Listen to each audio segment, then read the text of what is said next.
இரக்கம் உள்ளவரே மனதுருக்கம் உடையவரே இரக்கம் உள்ளவரே மனதுருக்கம் உடையவரே நீடிய சாந்தம் பொறுமையும் அன்போ நிறைந்து வாழ்பவரே நீடிய சாந்தம் பொறுமையும் அன்போ நிறைந்து வாழ்பவரே என் இயேசு ராஜா ஸ்தோத்திரா என் இயேசு ராஜா ஸ்தோத்திரம் ஸ்தோத்திரமே ஸ்தோத்திரமே உயிருள்ள நாளெல்லாமே.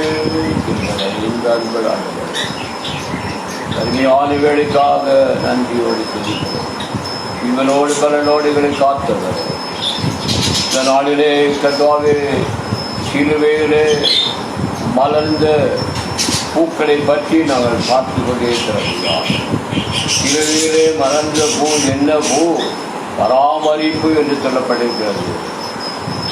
கர்த்தாவே உடைய தாயை அதிகமாக நேசிக்கும்படியாலே அந்த தாயை கர்த்தாவே பராமரிக்கும்படியாக ஒரு சீடனுக்கு கட்டளையிட்டு உடைய மார்பிலே சாய்ந்திருந்த சீடனுக்கு கட்டளையிட்டு அது வசனம் சொல்கிறது, அதோ அதோ ஒரு மகன் சீடனே அதே ஒரு தாயின் சொன்னார். அதை குறித்து இப்பொழுது வாசிக்க கேட்போம். யோவான் எழுதிய சுவிசேஷம் 19ஆம் அதிகாரம் 26ஆம் வசனம் 27ஆம் வசனம். அப்பொழுது இயேசு தம்முடைய தாயையும் அருகே நின்ற தமக்கு அன்பாயிருந்த சீசனையும் கண்டு தம்முடைய தாயை நோக்கி, ஸ்திரியே அதோ உன் மகன் என்றார். பின்பு அந்த சீசனை நோக்கி, அதோ உன் தாய் என்றார். அந்நேரம் முதல் அந்த சீசன் அவளை தன்னிடமாய் ஏற்றுக்கொண்டான். சீசனை நோக்கி ஆண்டவர் சொல்கிறாரு, சீசனே அதே ஒரு தாய். அவரை தாயரை பார்த்து ஸ்ரீயே தேவன் மகன் என்பதை பார்க்கிறோம். அங்கே இயேசுவின் மார்பிலே சாய்ந்து கொண்டிருந்த யோவானை குறித்து கத்திகளை சொல்லப்பட்டிருக்கிறது. பராமரிக்கும்படியாக அந்த வார்த்தை சொல்லப்பட்டிருக்கிறது. பூலோகத்திலே பராமரிக்கும்படியாக அங்கே 4 காரியங்கள் சொல்லப்பட்டிருக்கிறது. யோசேப்பை குறித்து பார்க்கும்போது அங்கே அவருடைய சகோதரர்கள் என்ன செய்தாங்க? யோசேப்புக்கு விரோதமாக எழும்பினார்கள். அவனோடு அவரை தேடி வந்தபோது அவருடைய வஸ்திரத்தை எல்லாம் ஒழிந்து கொண்டார்கள்.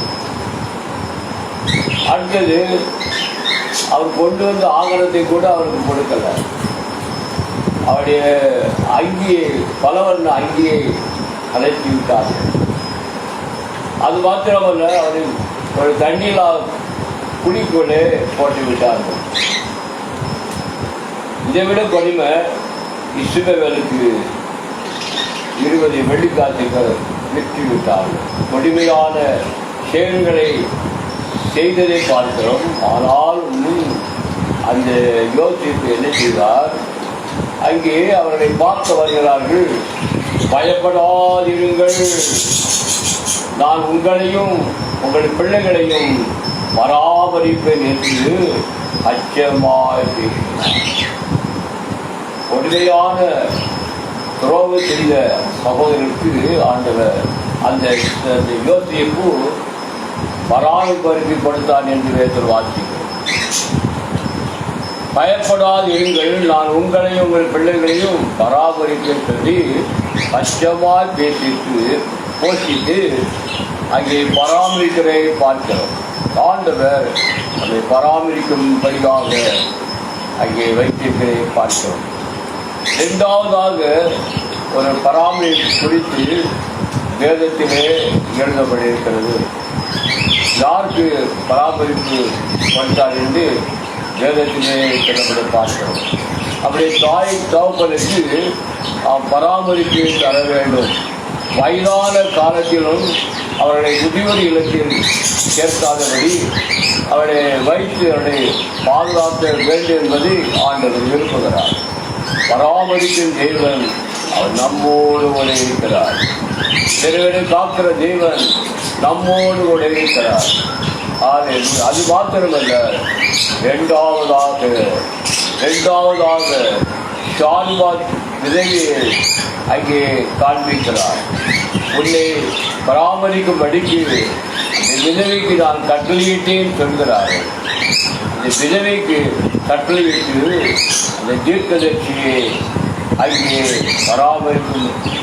பராமரிப்பதற்கு அங்கே ஒப்புக்கொண்டு பார்க்கிறோம். இந்த விதவை வீட்டுக்கு போ, அவள் உன்னை பராமரிப்பது சொல்லி அங்கே செல்கிறதை பார்க்கிறோம். முதலாவது அந்த தீர்க்கதரிசிக்கு பகல் காலத்தில் அப்பம் இறைச்சி, சாயங்காலத்தில் அப்பம் இறைச்சி மூலமாக அங்கே பராமரிப்பை அவர் கொடுத்தார். இரண்டாவது விதவின் மூலமாக பராமரிப்பு கொடுத்தார். மூன்றாவதாக தேவ தூதர்களால் பராமரிப்பு கொடுத்தார், போஷித்தார், நடத்தினார், வழி நடத்தினார் என்று வேதத்திலே நாம் எழுதிக்கிறதை பார்க்கிறோம். பராமரிக்கும் தேவன் நம்மோடு உழைக்கிறார். நம்மை பராமரிக்கிற தேவன் நம்மை ஆசீர்வதிக்கிற தேவனாக இருக்கிறார். அவர் நேற்று வெற்றி என்றும் மாறாதவராக இருக்கிறார்.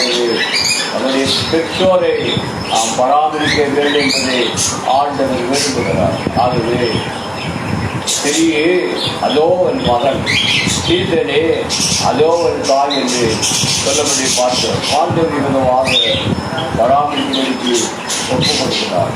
ஆண்டவர் மகன்களை ஆசீர்வதிப்பார். ஆகவே